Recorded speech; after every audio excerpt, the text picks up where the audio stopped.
માંડ એક વખતનો વરસાદ જે આવ્યો અને તેમાંથી સુરત બહાર આવવાનો પ્રયત્ન કરતું હતું, ત્યાં ફરી એકવાર સુરતમાં એટલો જ વરસાદ આવ્યો છે. વિગતે ચર્ચા કરીએ સમગ્ર ગુજરાતના હવામાન વિભાગની ને કઈ જગ્યાએ કેટલો વરસાદ પડ્યો છે. નમસ્કાર, આપની સાથે હું આકાંક્ષા. તમે જોઈ રહ્યા છો રાજકોટ. ચાલુ સિઝનમાં રાજ્યમાં અત્યાર સુધીમાં 32% વરસાદ નોંધાયો છે. મેઘરાજાએ બીજા રાઉન્ડમાં બીજી ધમાકેદાર બેટિંગની શરૂઆત કરી દીધી છે. છેલ્લા 24 કલાકમાં 95 તાલુકામાં વરસાદ નોંધાયો છે, જેમાં તાપીના વાલોડમાં સૌથી વધુ 2.5 ઇંચ વરસાદ નોંધાયો છે. આજે 19 જુલાઈએ સુરત શહેરમાં વહેલી સવારે પડેલા 2 ઇંચ વરસાદમાં નીચાણવાળા વિસ્તારો અને ઉધના ગરનાળામાં ઘૂંટણસમાં પાણી ભરાઈ ગયા હતા. આ ઉપરાંત નવસારીમાં 2 કલાક પોણા 2 ઇંચ તેમજ મોડી રાત્રે અમદાવાદ અને જૂનાગઢમાં પણ મેઘમહેર થઈ હતી.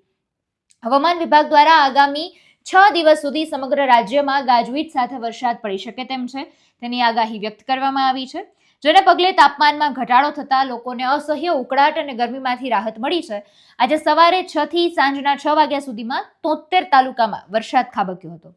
સુરતના દ્રશ્યો અત્યારે અમે તમને સ્ક્રીન પર બતાવી રહ્યા છીએ, કારણ કે આમ તો પહેલા રાઉન્ડમાં જે વરસાદ આવ્યો 15-18 ઇંચ જેટલો વરસાદ સુરતમાં હતો અને બધી જ જગ્યાએ પાણી ભરાઈ ગયા હતા. મોટા પ્રમાણમાં નુકસાની થઈ હતી અને કેટલાય લોકોના જીવ પણ ગયા હતા. પરિસ્થિતિ ખૂબ ગંભીર હતી. ત્યારે ફરી એકવાર બીજા રાઉન્ડમાં સુરતમાં બહુ વધારે વરસાદ પડી રહ્યો છે. 2 ઇંચ જેટલો વરસાદ તો આવી ગયો છે. 5 વાગ્યાથી શરૂ થયેલા ધોધમાર વરસાદે માત્ર થોડા જ સમયમાં 2 ઇંચ વરસાદ ખાબકી જતા સમગ્ર શહેર ફરી એકવાર જળબંબાકારની પરિસ્થિતિ થઈ ગઈ હતી, જેને પગલે મનપાની પ્રી મોન્સૂન કામગીરી પર તો પહેલા તો સવાલો ઊભા થઈ ગયા હતા. શહેરના ઉધના રેલવે ગરનાળા, ઉધના નવસારી રોડ પર રામપુરામાં ઘૂંટણસમાં પાણી ભરાઈ જતા વાહન વ્યવહાર ખોરવાઈ ગયો હતો. જે અમુક રસ્તાઓ છે બેસી જવાની ભીતિ અત્યારે સેવાઈ રહી છે. આવી ફરિયાદો પણ ઉઠવા પામી છે.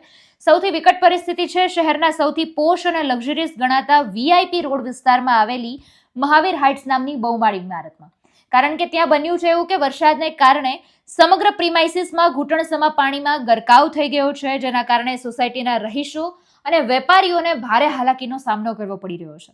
વરસાદી પાણીના નિકાલની કોઈ જ યોગ્ય વ્યવસ્થા નથી. વરસાદનું પાણીના નિકાલની કોઈ વ્યવસ્થાની નથી.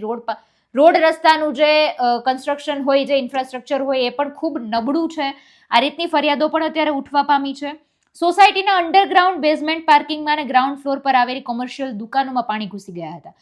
પાર્કિંગમાં પાણી જવાયથી મોંઘી દાટ જે ત્યાં 4 વ્હીલો પડી હતી, 2 વ્હીલો પડી હતી, એ બધું જ પાણીમાં ડૂબી ગયું, જેથી વાહનોના એન્જિન બગડી જવાથી મોટું આર્થિક નુકસાન પણ થઈ શકે તેમ છે.